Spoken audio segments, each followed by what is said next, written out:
அனைவருக்கும் வணக்கம். இந்த வீடியோவில் மெட்ராஸ் ஹைகோர்ட்டில் ஆஃபீஸ் அசிஸ்டண்ட் காம்பியஸ் அட்டெண்டன்ட் அந்த போஸ்ட்டுக்காக ரொம்ப நாளாக ரிசல்ட்டுக்கு செலெக்ஷன் லிஸ்ட்டுக்காக வெயிட் பண்ணிகிட்ருக்கீங்க.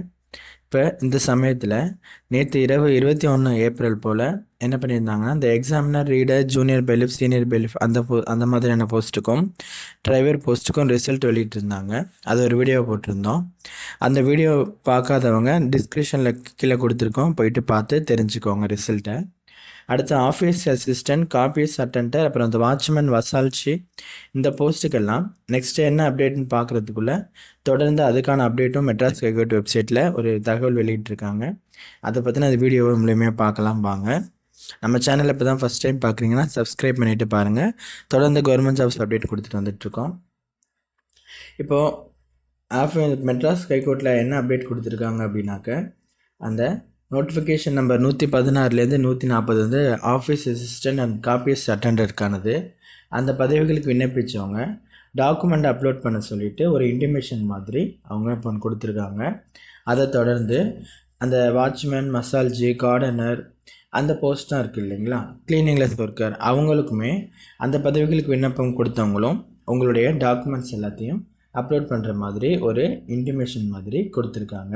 அதை நம்ம இப்போ பார்க்கலாம். இதில் ஃபஸ்ட்டில் கொடுத்துருக்கிறது வந்து ஆஃபீஸ் அசிஸ்டண்ட் அண்ட் காப்பியஸ் அட்டெண்டர். அந்த பிடிஎஃப் ஓப்பன் பண்ணி இப்போ நம்ம பார்க்கலாம். அதில் என்ன சொல்லியிருக்காங்க அப்படின்னாக்க, இந்த பதவிகளுக்கு விண்ணப்பம் பண்ணவங்களுக்கு எக்ஸாம் வந்து 9ஆம் தேதி போல் நடந்துருந்துச்சு. 9/11/2024 போன இடம். அந்த 2 பதவிகளுக்கும் இப்போ என்ன பண்ண சொல்லியிருக்காங்கனாக்க, டாக்குமெண்ட்ஸை அப்லோட் பண்ண சொல்லியிருக்காங்க. இதுக்கு நீங்கள் ஆன்லைனில் தாங்க அப்லோட் பண்ணணும். மெட்ராஸ் ஹைகோர்ட்டில் நீங்கள் ஃபஸ்ட் ரிஜிஸ்டர் பண்ண இமெயில் ஐடி இது கொடுத்து நீங்கள் அப்போ கொடுத்த பாஸ்வேர்ட் கொடுத்தும் ஓப்பன் பண்ணிவிட்டு உங்கள் டாக்குமெண்ட் அப்லோட் பண்ணிக்கலாம். பாஸ்வேர்டு மறந்துருந்தாலும் நீங்கள் ரீசெட் பண்ணிக்கலாம். அந்த இடத்துல 23/4/2025 அதாவது இந்த தேதியிலிருந்து 26/4/2025 இந்த டேட்டுக்குள்ளே தான் நீங்கள் டாக்குமெண்ட்டை அப்லோட் பண்ணணும். அந்த டேட்டை விட்டுட்டீங்க அப்படின்னா அதுக்கப்புறம் அப்லோட் பண்ண முடியாது. அதாவது PWD certificate, PSTM certificate, X servicemen certificate, இந்த மாதிரி இருக்க மற்ற ப்ரையாரிட்டி சர்டிஃபிகேட்னு சொல்லிவிட்டு நீங்கள் கொடுத்துருப்பீங்க இருக்குதுன்னு சொல்லிவிட்டு அந்த சர்டிஃபிகேட்டை நீங்கள் அந்த டேட்டுக்குள்ளே அப்லோட் பண்ணுற மாதிரி இருக்குங்க. அதாவது ஆஃபீஸ் அசிஸ்டண்ட் காப்பியஸ் அட்டெண்டர் அந்த போஸ்ட்டுக்கு அப்ளை பண்ணவங்க ஸ்கேன் பண்ணுற டாக்குமெண்ட் வந்து பிளாக் அண்ட் ஒயிட்டில் கிளியராக இருக்கணும் அப்படிங்கிற மாதிரி சொல்லிட்டாங்க. நீங்கள் அது மாதிரி பண்ணி அப்லோட் பண்ணிடுங்க. 23/4/2025லேருந்து 26/4/2025 இதுக்குள்ளே பண்ணணும். இப்போ நம்ம பார்த்தது ஆஃபீஸ் அசிஸ்டண்ட் காப்பியஸ் அட்டெண்டருக்கானது. அடுத்து நம்ம பார்க்க போகிறது அந்த கிளீனிங்லெஸ் ஒர்க்கர், வாட்ச்மேன், மசாலச்சி, கார்டனர் அந்த பதவிகளுக்கானது.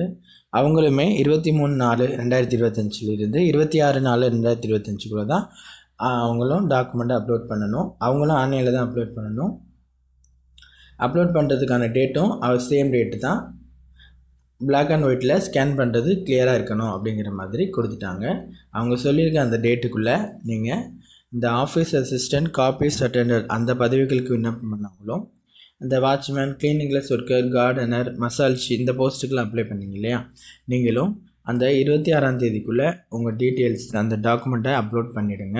மெட்ராஸ் ஹைகோர்ட்டோட அஃபிஷியல் வெப்சைட்டில் நீங்கள் அவங்க டிஸ்ட்ரிக்ட் போர்ட்டலில் போய்ட்டு நீங்கள் உங்களுடைய ரிஜிஸ்டர் இமெயில் ஐடியை கொடுத்தீங்கன்னா பாஸ்வேர்ட் கொடுத்து நீங்கள் உங்களோட டாக்குமெண்ட்டை அப்லோட் பண்ணிடலாம். அவங்க சொன்ன டேட்டில் பண்ணுங்கள். டாக்குமெண்ட் அப்லோட் பண்ணதுக்கு அந்த டேட் முடிஞ்சதுக்கப்புறம் பர்டிகுலர் நாள்லேயே உங்களுக்கு செலெக்ஷன் லிஸ்ட்டு விட்டுருவாங்க ஸ்கில் டெஸ்ட்டுக்கானது. அந்த செலெக்ஷன் ஸ்கில் டெஸ்ட் முடிஞ்சதுக்கப்புறம் உங்களுக்கு இன்டர்வியூ இருக்கும். அது தொடர்ந்து உங்களுக்கு ஒவ்வொரு அப்டேட்டாக அவங்க கொடுத்துட்டு வந்துட்டுருப்பாங்க. தற்சமயத்தில் இப்போ நீங்கள் டாக்குமெண்ட்டை அப்லோட் பண்ணுறதுக்கான டீட்டெயில்ஸை கொடுத்துருக்காங்க. இதை நீங்கள் உள்வாங்கிக்கோங்க, கரெக்டாக பண்ணிவிடுங்க. இதில் எதுவும் சந்தேகம் இருக்குன்னா கீழே கமெண்ட் பண்ணுங்கள். முக்கியமான தகவலை உங்கள் நண்பர்களுக்கு பகிர்ந்துருங்க. இந்த டைமுக்குள்ளே அப்லோட் பண்ணிவிடுங்க. தேங்க்யூ.